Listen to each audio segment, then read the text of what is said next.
EMF equation पता होना चाहिए, तीनों चीज। तो उसको थोड़ा सा समराइज कर लेते हैं। ईएमएफ इक्वेशन बताया था, अगर जनरेटर है तो हम लोग ईजी लिखते हैं, और अगर मोटर है तो ईबी लिखते हैं। ये किसके लिए लिखते हैं? जनरेटर के लिए। ये किसके लिए लिखते हैं? ये मोटर के लिए। दोनों के केस में ईजी हो या ईबी हो, फॉर्मूला क्या होता है? के फाई ओमेगा एम। क्या होता है फॉर्मूला? के फाई ओमेगा एम। यहां पर के की वैल्यू क्या होती है? के की वैल्यू क्या होती है? कॉपी कोई मत देखना।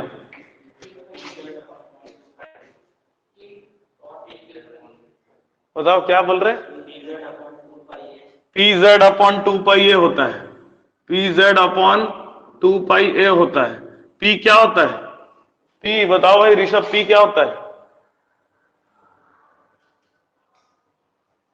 बोलो क्या होता है, बताइए, आप बताइए पी क्या होता है?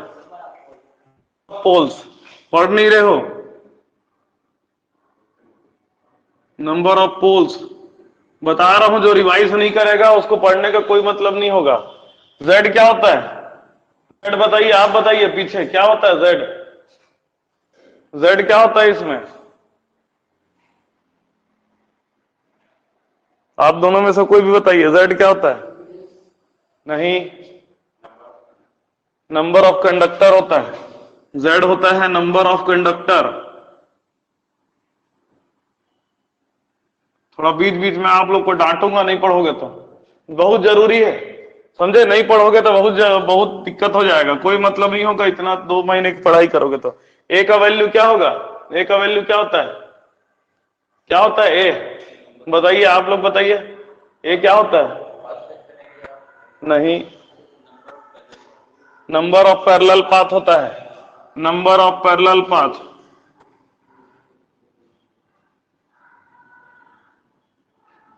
Number of parallel path. ये नंबर ऑफ पैरेलल पाथ की वैल्यू कितनी होती है? ए की वैल्यू पी के बराबर होता है। किसमें? ए की वैल्यू पी के बराबर किसमें होता है? लैप वाइंडिंग में होता है।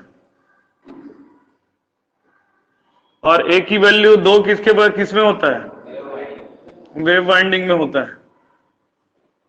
लैप वाइंडिंग कब प्री यूज किया जाता है? हाई करंट लो वोल्टेज में। समझ में? ये याद रख लेना, हाई करंट लो वोल्टेज, जहां पर करंट ज्यादा है वोल्टेज कम है, वहां लैप वाइंडिंग का प्रयोग किया जाता है। वेव वाइंडिंग में उल्टा होता है, हाई वोल्टेज लो करंट, तब यहां पर वेव वाइंडिंग का यूज होता है। ओमेगा एम का फॉर्मूला क्या होता है? ओमेगा एम होता क्या है पहले ये बताओ, ओमेगा एम क्या होता है? एंगुलर वेलोसिटी होता है। एंगुलर वेलोसिटी, इसका यूनिट क्या होता है? एंगुलर वेलोसिटी का यूनिट क्या होता है? रेडियन पर सेकेंड होता है। अगर आपको स्पीड आरपीएम में दिया होता है तो ओमेगा की वैल्यू होती है 2 पाई एन अपॉन 60। समझे? अगर आपको आरपी, यहां पर एन क्या है? एन मेरा है speed in RPM. Speed in RPM, समझ में आ रहा है? ये फाई क्या होता है? फाई, फाई क्या होता है? फ्लक्स नहीं होता है फाई, फ्लक्स पर पोल होता है। फाई की वैल्यू जो होती है वो होती है फ्लक्स पर पोल। फाई का यूनिट क्या होता है? वेबर होता है। यूनिट इसका होता है वेबर। समझे? क्वेश्चन में यूनिट देख करके भी बंद समझ में आता है कि क्या चीज दिया है क्वेश्चन में, इसीलिए यूनिट याद रखना सबका बहुत जरूरी है। ठीक है, तो ये हमारा हो गया ईएमएफ इक्वेशन। एक होता है टॉर्क इक्वेशन। ईएमएफ इक्वेशन हम लोग देख लिए, के फाई ओमेगा एम, याद होना चाहिए पूरी तरह से, रट्टा मार लो इसको। K phi omega M. Torque equation क्या होता है? टॉर्क इक्वेशन होता है के फाई आई ए के बराबर। टॉर्क इक्वेशन क्या होता है? के फाई आई ए। यहां पर आई ए क्या चीज है? आई ए हमारा है आर्मेचर करंट। आर्मेचर करंट, ठीक है। फिर अलग अलग तरह का हम लोग मोटर देखे, सॉरी मशीन देखे, अलग अलग तरह का मशीन देखे। तो सबसे पहले हम लोग देखे थे separately excited. Separately excited, separately excited में क्या था? 2 सप्लाई होता था। समझे? सेपरेटली एक्साइटेड का सर्किट डायग्राम देखो। सर्किट डायग्राम, एक फील्ड वाइंडिंग होगा इसमें अलग से सप्लाई दिया जाएगा। जो फील्ड वाइंडिंग में सप्लाई दिया जाता है उसको VF कहते हैं, समझे, फील्ड वाइंडिंग का सप्लाई। एक होगा armature winding, armature winding, armature में अलग सप्लाई दिया जाए। इसको अगर जनरेटर की तरह चलाते हैं तो आर्मेचर में एक लोड लगा रहता है, और अगर मोटर की चलाते हैं तो आर्मेचर में एक बैटरी कनेक्टेड होता है। याद रखना, जितना भी मैं मशीन पढ़ा रहा हूं वो एक ही मशीन दोनों तरह से काम कर रहा है। ये जब है ऐसा तो ये किसके जैसा काम कर रहा है, ये जनरेटर की तरह काम कर रहा है। सबको देखो, सबको नहीं बताऊंगा, सर्किट खाली बताऊंगा और फॉर्मूला बताऊंगा। और ये किसके जैसा काम कर रहा है, ये मोटर की तरह काम कर रहा है। इसमें जो करंट बहेगा, फील्ड करंट, वो किसके बराबर होगा, फील्ड करंट की वैल्यू फील्ड वोल्टेज बटे फील्ड रेजिस्टेंस के बराबर होगा। ये वाइंडिंग का जो रेजिस्टेंस है वो RF है। इसमें इंडक्टेंस नहीं ले रहे हैं, क्यों, क्योंकि DC से चल रहा है। DC में इंडक्टेंस और कैपेसिटेंस ज्यादा इफेक्ट, मतलब उसका कोई इफेक्ट नहीं होता, ठीक है, होता है लेकिन कम होता है, स्टार्टिंग में खाली होता है। यहां पर भी फील्ड करंट का फॉर्मूला क्या होगा, फील्ड करंट का फॉर्मूला VF/RF ही होगा। फील्ड करंट का फॉर्मूला इसमें भी क्या होगा, field current it is equal to VF/RF। किसी को कोई दिक्कत है? अब ये जो लोड यहां लगा रहता है, लोड में जितना वोल्टेज हमें मिलता है उस वोल्टेज को VT कहते हैं। लोड में जितना वोल्टेज आया उसको क्या कहते हैं, उसको VT कहते हैं। और लोड में जो करंट बह रहा है, इसमें देखो लोड में करंट ऐसा बहेगा, ये देखो, ये आर्मेचर में जो करंट है वही करंट लोड में भी जा रहा है। समझ में आ रही बात? आर्मेचर में जो करंट, देखो इसमें जो करंट बहेगा, इसका नाम ऐसा दे देता हूं, इसमें जो करंट बहेगा वो लोड करंट है, और आर्मेचर में जो करंट बहेगा वो आर्मेचर करंट है, आई है। दोनों करंट एक ही है कि नहीं है, कि कहीं बढ़ रहा है आर्मेचर करंट, कहीं नहीं बढ़ रहा है, इसलिए आर्मेचर करंट ही लोड करंट के बराबर है। किसमें? सेपरेटली एक्साइटेड में। किसमें? सेपरेटली एक्साइटेड में। हर सर्किट को ऐसा याद रखोगे। उसी तरह से इसमें जो करंट वो बह रहा है, देखो इसमें उल्टा है, यहां पर से सप्लाई दे रहे हैं तो सप्लाई से करंट जाएगा, इस करंट को लाइन करंट कह देते हैं, सप्लाई करंट। देखो IL और I, ऐसा IL से ये याद रखना वो लाइन करंट है। IL कैसे याद रखोगे, लाइन करंट है। जब जनरेटर की तरह चल रहा है तो इसमें आ रहा है, जब मोटर से जा रहा है इससे निकल रहा है, ठीक है बात। अब जो करंट इसमें है वही करंट इसमें भी है, तो यहां पर भी आर्मेचर करंट और लाइन करंट क्या है, बराबर है। इसमें जो सप्लाई दिए हैं ये सप्लाई वोल्टेज है VT। अब इसका इक्वेशन क्या बनेगा, इसका इक्वेशन और इसका इक्वेशन, इसका यहां पर जो EMF है इसको EG लिख देता हूं, जनरेटर में EG लिख देता हूं और मोटर में EB लिख देता हूं, और इसका एक रेजिस्टेंस होता है RA, इसके अंदर एक रेजिस्टेंस होता है RA, ठीक है। तो अगर इसमें इक्वेशन लिखूंगा तो EG का फॉर्मूला हो जाएगा EG is equal to VT plus IARA, और प्लस ब्रश का ड्रॉप, कुछ ब्रश का ड्रॉप होगा, इधर का नहीं आ रहा है, चलो इसको नीचे लिख देता हूं।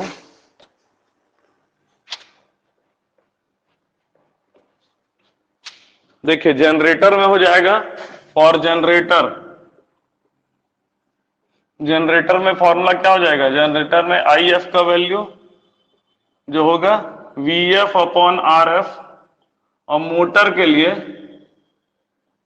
IF is equal to VF/RF। Revise करवा रहा हूं, जो पढ़ा चुका हूं उसी को, ठीक है। उसके बाद जो EG का फॉर्मूला हो जाएगा ये VT plus IARA plus VBD। VBD क्या है, ब्रश का ड्रॉप है, VBD क्या है, ब्रश का ड्रॉप है। और मोटर के लिए क्या हो जाएगा, EB is equal to VT minus IARA minus VBD। फिर से VBD क्या है, ब्रश का ड्रॉप है। एक में याद रखना सब प्लस होता है, और एक में याद रखना VT के अलावा सब कुछ माइनस होता है। ऐसा करके याद कर लेना, ठीक है। उसके बाद में बताया था पावर डेवलप का हमेशा फॉर्मूला होता है, चाहे मोटर हो या जनरेटर हो, पावर डेवलप का फॉर्मूला होता है EBIA, और पावर आउटपुट इन जनरेटर, जनरेटर में पावर आउटपुट होता है VTIL, समझे, जनरेटर में पावर आउटपुट होता है VTIL, और वही हो जाता है पावर इनपुट इन मोटर। मोटर में पावर इनपुट जो हो जाएगा वो VTIL हो जाएगा। समझ में आ रही बात? बार बार जो है ना इसको कॉपी में लिख लिख करके बनाओगे ना, चित्र बना बना करके याद करोगे तभी याद होगा। वो बहुत जरूरी है इसको याद करना। समझ में आ रही बात? क्योंकि जब एनालिसिस करेंगे ना हम लोग बाद में, तो मैं यही सब फॉर्मूला लिखते जाऊंगा, फिर तुम लोग को समझ में नहीं आएगा कि ये क्या क्या लिखे जा रहे हैं करके। चलो फटाफट नोट करो, इसको खाली नोट करो। ये सब तो कल किए हो, इसको भी किए थे क्या? मिटा दूं अब? हो गया है नोट तो।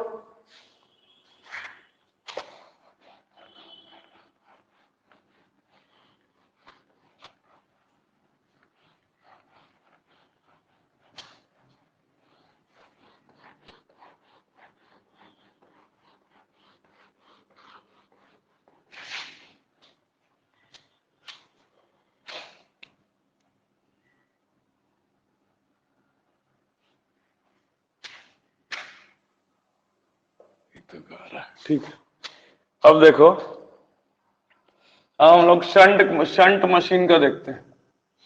शंट मशीन कैसा रहता है? ऐसा वाइंडिंग रहता है, फील्ड वाइंडिंग, फिर आर्मेचर वाइंडिंग रहता है, और फिर अगर जनरेटर है तो ऐसा, और मोटर है तो यहां पर बैटरी लगेगा। ठीक है, ये दो बना रहा हूं, इसका मतलब ये नहीं कि दोनों साथ में लगा है। ये याद रखना, ये जो कब लगेगा लोड, जब जनरेटर की तरह चलेगा, और ये जब बैटरी कब लगेगा, जब मोटर की तरह चलेगा। याद रखना, इसके अक्रॉस का वोल्टेज कितना है? Terminal voltage VT, field winding का रेजिस्टेंस है RF, इसमें जो EMF जनरेट होगा तो उसको EG कहेंगे, और अगर बैक EMF प्रोड्यूस होगा तो उसको EB कहेंगे। उसका खुद का रेजिस्टेंस हो जाएगा RF। समझ में आ रहा है? तो यहां पर फील्ड करंट अगर हम लोग निकालते हैं, फील्ड के अक्रॉस का वोल्टेज VT के बराबर है, और फील्ड का रेजिस्टेंस है RF। समझ में आ रहा है बात? उसके बाद जब ये जनरेटर की तरह चलता है, देखो ऐसा जनरेटर और मोटर करके लिख देता हूं, समझे? जब जनरेटर की तरह चलता है, देखो जनरेटर की तरह चला रहा हूं तो यहां से करंट निकल रहा है IA, एक जा रहा है IF में, एक जा रहा है इधर IL। तो यहां पर आर्मेचर करंट का फॉर्मूला क्या हो जाएगा? आर्मेचर करंट बराबर IF प्लस IL। ठीक है, जब जनरेटर की तरह चल रहा है। तो जब मोटर की तरह चलेगा तो क्या होगा? करंट का डायरेक्शन बदलेगा। देखो कैसे बदलेगा? मोटर की तरह चलेगा तो यहां से करंट आ रहा है IL, एक इधर जाएगा IF, एक इधर जाएगा IA। तो यहां पर IA का वैल्यू क्या हो जाएगा? IL is equal to IA plus IF, है ना? तो IA का फॉर्मूला हो जाएगा IL माइनस IF। IA का फॉर्मूला क्या हो जाएगा? IL minus IF। याद रखना, ये चीज जनरेटर और मोटर दोनों में बदल जाता है। यही चीज लोग समझ नहीं पाते इसको। देखिए, जिसमें जनरेटर में क्या हो जाएगा? IA is equal to IL plus IF होगा, और मोटर में क्या हो जाएगा? IL माइनस IF होगा। याद रखना इस तरह से। ठीक है, फिर EMF इक्वेशन बनता है। यहां पर जनरेटेड EMF का फॉर्मूला क्या हो जाएगा? VT plus IARA plus VBD। सब कुछ प्लस होता है जनरेटर में। ठीक है, मोटर का कैसे याद रखोगे? EB is equal to VT plus IARA, और सॉरी माइनस IARA और माइनस VBD हो जाएगा। याद रहेगा इस तरह से। ये हो गया आपका शंट मशीन का। क्लियर है? फिर आता है आपका सीरीज मशीन। एनालिसिस के लिए सब कुछ इक्वेशन एकदम अच्छे से याद रहना चाहिए। सीरीज मशीन, सीरीज मशीन में क्या होता है? सीरीज मशीन में आर्मेचर के सीरीज में ही फील्ड वाइंडिंग लगा रहता है। आर्मेचर के सीरीज में ही फील्ड वाइंडिंग लगा रहता है। जनरेटर की तरह चल रहा है तो लोड लगेगा, और मोटर की तरह चल रहा है तो बैटरी लगेगा। समझ में आ रहा है बात? जनरेटर की तरह चलेगा तो लोड, और मोटर की तरह चलेगा तो बैटरी।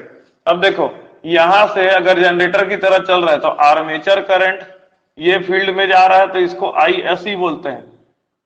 इसको RSE उसका रेजिस्टेंस है, सीरीज फील्ड वाइंडिंग का रेजिस्टेंस RSE। इसमें जो करंट जा रहा है उसको ISE कहते हैं, और लोड में जो करंट जा रहा है इसको लाइन करंट IL कहते हैं। समझ में? मोटर की तरह चलेगा तो क्या होगा? मोटर की तरह चलेगा तो ये करंट ऐसा हो जाएगा, लाइन करंट ऐसा हो जाएगा, वही ऐसा करंट इसमें फ्लो करेगा, वही ऐसा करंट इसमें फ्लो करेगा। समझ में?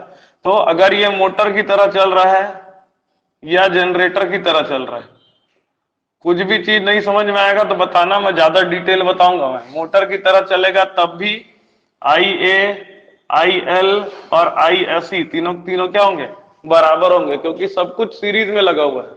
और जब जनरेटर की तरह चलेगा तब भी IA, IL और ISE तीनों एक ही होंगे। समझ में आ रही बात। उसके बाद इसका जो बैक EMF होगा इसमें EG का फॉर्मूला क्या हो जाएगा, VT plus IA RA plus RSE और प्लस VBD। यहां पर बैक EMF का फॉर्मूला हो जाएगा VT minus IA RA plus RSE minus VBD। बाकी पावर डेवलप्ड और पावर आउटपुट या पावर इनपुट सबका फॉर्मूला सब में सेम रहता है, खाली क्या क्या बदलता है, करंट का वैल्यू बदलता है अलग अलग चीजों में। ठीक है। अब इसमें और इसमें एक बड़ा अंतर क्या है, इसके जो फील्ड वाइंडिंग में रेजिस्टेंस, फील्ड वाइंडिंग में बहुत कम करंट जा रहा है, यहां पर IF वेरी लेस होता है, बहुत कम फील्ड करंट जाता है। समझ में आ रही बात। IF की वैल्यू बहुत कम है, वेरी लेस, बहुत कम फील्ड करंट है। और इसमें आर्मेचर करंट के बराबर होता है, जो फील्ड करंट है वो आर्मेचर करंट के बराबर होता है, तो ISE मोर। अब जब आप लोगों को मैग्नेटिक सर्किट पढ़ाया था तो मैंने बताया था कि कहीं अगर करंट ज्यादा है तो वहां पर नंबर ऑफ टर्न कम होगा। समझे, बताया था MMF पढ़ाते समय। MMF क्या होता है, N इंटू I। अगर कहीं करंट ज्यादा है तो वहां पर नंबर ऑफ टर्न कम होगा, क्योंकि MMF बहुत ज्यादा नहीं चाहिए रहता है मैग्नेटिक सर्किट बनाने के लिए। MMF बहुत ज्यादा नहीं चाहिए, तो इसीलिए सीरीज में नंबर ऑफ टर्न कम होता है। काहे कम होता है, क्योंकि इसमें करंट ज्यादा होता है। शंट में फील्ड वाइंडिंग का नंबर ऑफ टर्न ज्यादा होता है, क्यों, क्योंकि इसमें करंट कम होता है। समझ में आ रही बात। एक और क्वेश्चन ये आ सकता है कि इस वाइंडिंग का तार ज्यादा मोटा रहेगा कि इस वाइंडिंग का तार ज्यादा मोटा रहेगा। सीरीज का तार ज्यादा मोटा रहेगा, काहे, क्योंकि इसका करंट ज्यादा है। जिसका करंट ज्यादा है उसका करंट को झेलने के लिए ज्यादा तार का रिक्वायरमेंट होता है। क्लियर है बात। तो यह शंट और सीरीज का ऐसा आ जाएगा। क्लियर है। और इसको भी लिख चुके हो शायद।